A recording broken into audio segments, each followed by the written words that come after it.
देख लो जी, चादर फस गई मोटरसाइकिल दे विच ते बंदा गया डिग, बच गया। अल्लाह मियां ने बचत कर ली। एहतियात करया करो सर्दियां नू।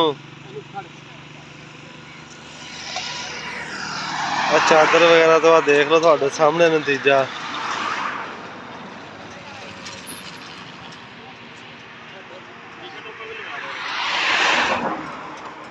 गोडे ते रगड़ आई है थोड़ी है। चादर उत्ते लई हुई सी।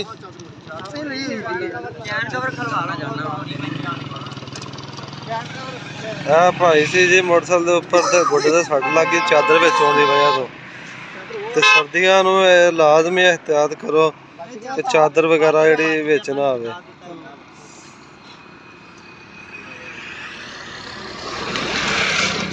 देख लो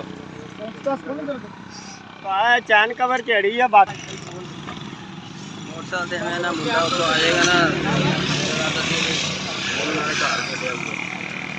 तू किहड़े चक दा वड्डे खतर दा और टैटनस का टीका लगवा ली ना जे रगड़ आई तो।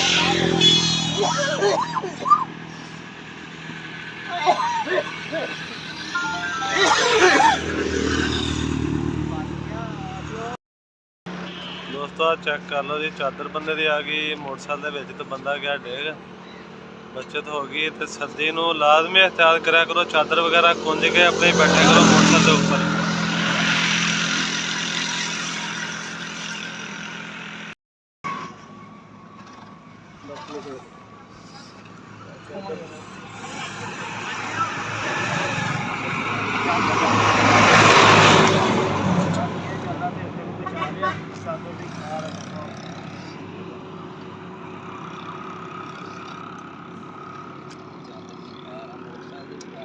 मोटरसाइकिल दी खैर है यार बस वो कहने तेरे भी बचत हो गई, अल्लाह बच गया यार निकल गई चादर।